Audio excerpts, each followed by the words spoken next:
Hay crímenes que desde el primer momento levantan sospechas, pero hay otros que pasan años ocultos, disfrazados de tragedias domésticas, de accidentes y de mala suerte. Durante años, la muerte de Michelle Manney fue considerada una desgracia médica. Una mujer aparentemente enferma, con problemas de salud, que fallece de forma repentina en su propia casa. Nada fuera de lo común, nada criminal. O al menos eso fue lo que se creyó al principio. Hoy vamos a hablar del caso de Martin y Michelle Manney. Un matrimonio que desde afuera parecía estable, religioso y respetable, pero que escondía una de las historias más perturbadoras del true crime moderno.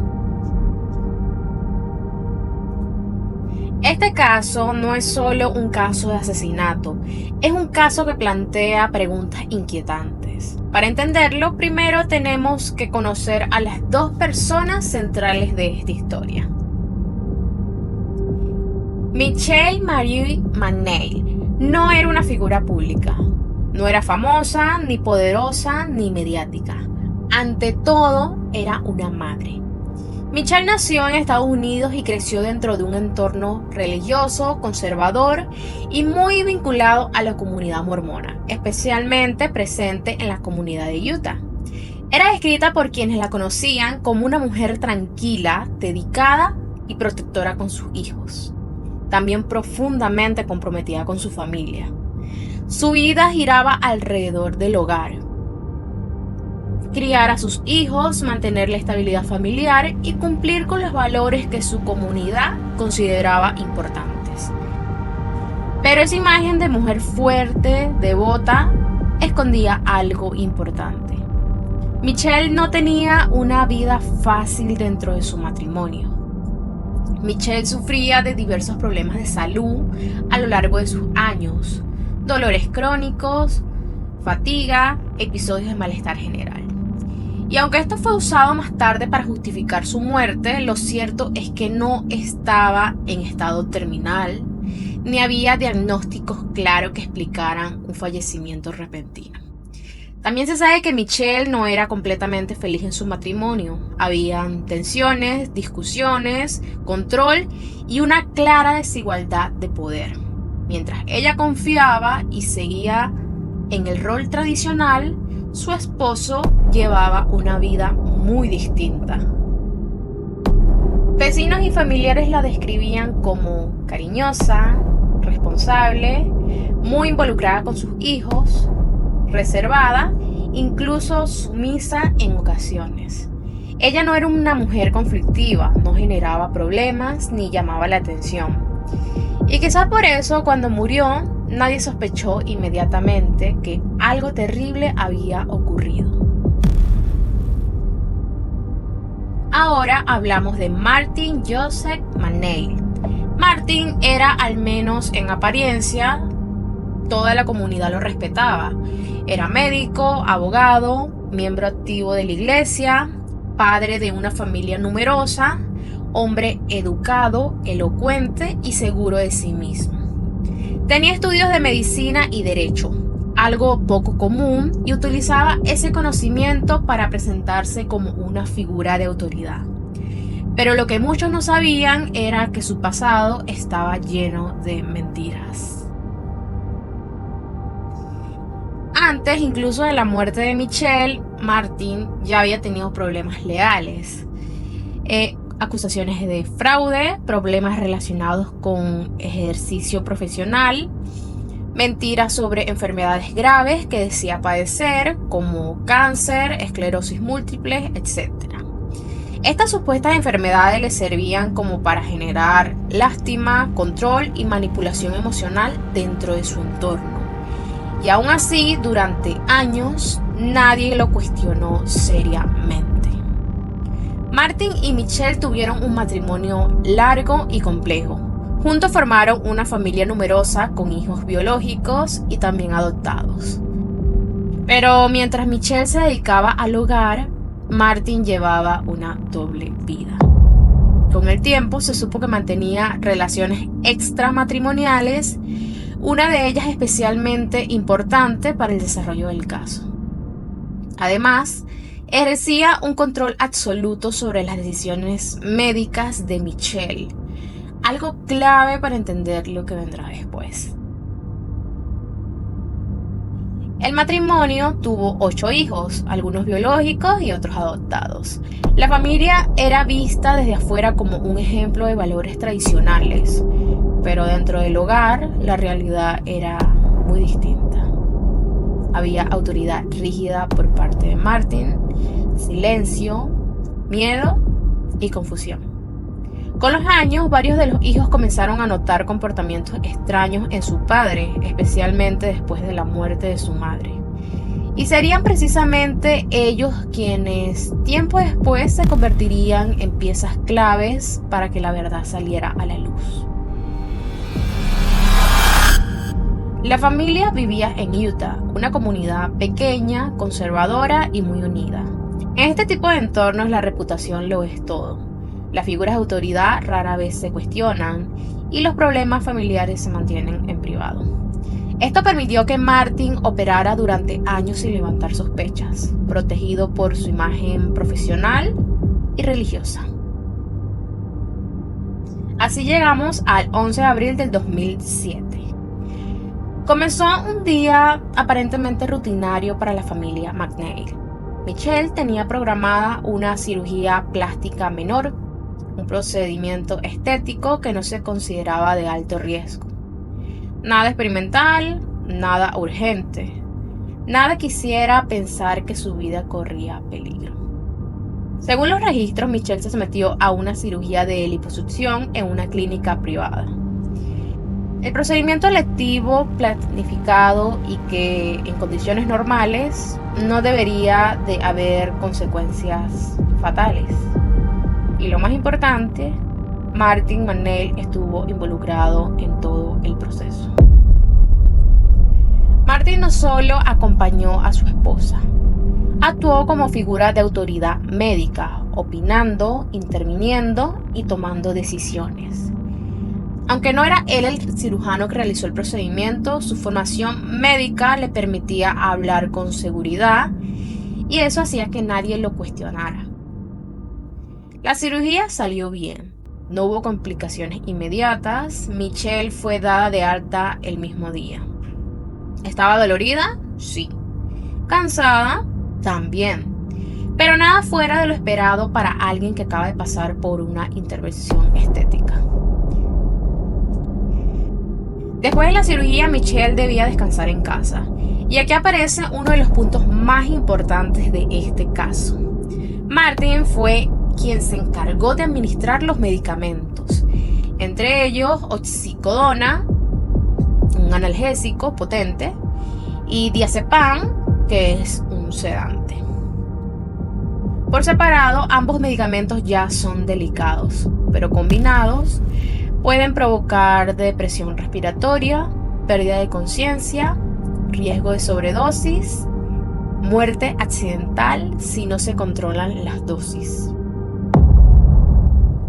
Michelle no era una paciente hospitalizada, no estaba conectada a monitores, no había supervisión médica externa. Todo dependía de Martin, y él lo sabía. Durante el día, Michelle se mostró cada vez más somnolienta. Dormía más de lo normal, respondía con dificultad, tenía episodios de confusión. Para cualquier persona sin conocimientos médicos, esto podría creerse normal después de una cirugía. Pero Martin sí sabía que esos eran signos de alerta. Aún así, no buscó ayuda médica adicional. No llamó a emergencias, no llevó a Michelle de regreso al hospital. Él simplemente la dejó en casa. Horas más tarde, según la versión oficial, Michelle estaba en el baño y aquí entramos en la narrativa que Martin repitió durante años. Él afirmó que Michelle decidió tomar un baño para relajarse. Él la dejó sola y en algún momento, al no obtener respuesta, fue a buscarla. Según su relato, la encontró inconsciente dentro de la bañera. y Michelle no respondía. Martin dijo que actuó de inmediato. Afirmó que sacó a Michelle de la bañera, la intentó reanimar y llamó a emergencias. Pero para cuando los paramédicos llegaron, algo no cuadraba. Cuando el personal de emergencia llegó a la casa, Michelle ya no tenía signos vitales claros. Los paramédicos notaron varios detalles.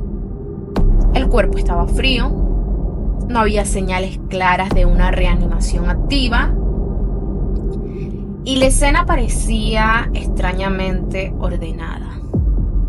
Además, el tiempo no encajaba. Según el estado del cuerpo de Michelle llevaba más tiempo fallecida del que Martin decía.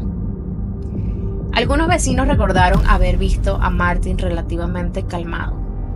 No estaba histérico, no gritaba, no parecía desesperado, como alguien que acaba de perder a su esposa de forma inesperada. Esto no es una prueba directa, pero sí un detalle que más tarde sería analizado con lupa. La autopsia inicial fue breve.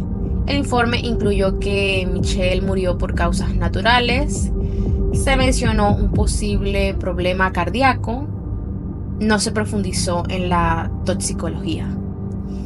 Y así el caso quedó cerrado. No hubo investigación criminal, no hubo interrogatorios extensos, no hubo cargos. Michelle fue enterrada y Martin quedó libre. ¿Por qué nadie sospechó en ese momento? Era porque todo encajaba.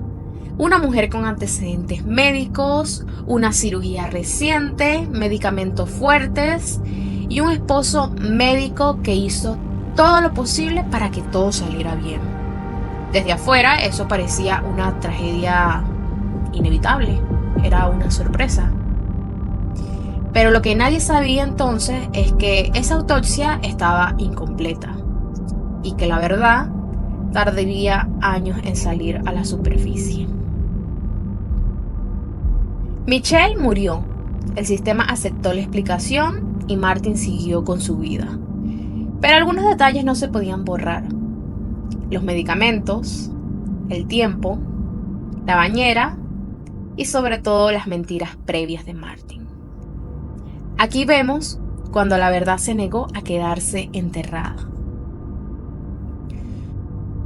Durante un tiempo, la muerte de Michelle McNeil fue archivada. Caso cerrado, tragedia médica, nada más que investigar. Pero no todos aceptaron esa versión. Dentro de la propia familia McNeil, algo no encajaba. Y esa incomodidad inicial, ese algo no está bien, fue la chispa que años después haría explotar toda la historia. La familia empezó a dudar. Fueron los hijos, especialmente las hijas mayores, quienes comenzaron a hacer preguntas incómodas. Preguntas simples pero peligrosas. ¿Por qué mamá estaba tan sedada? ¿Por qué papá controlaba todos sus medicamentos? ¿Por qué nadie revisó a fondo lo que había pasado? A medida que pasaba el tiempo, las dudas crecían y luego ocurrió algo clave. Poco tiempo después de la muerte de Michelle, otra mujer apareció en la vida y sobre todo en la casa de Martin. Su nombre era Gypsy Willis. Gypsy no era una amiga lejana, no era una conocida casual, era la amante de Martin. Y su presencia fue tan rápida que dejó a los hijos completamente desconcertados. Gypsy Willis era la pieza que no encajaba. Ella se mudó a la casa familiar apenas meses después del fallecimiento de Michelle. Algunas versiones indican que incluso mucho antes de lo que sería socialmente aceptable. Para los hijos esto fue devastador.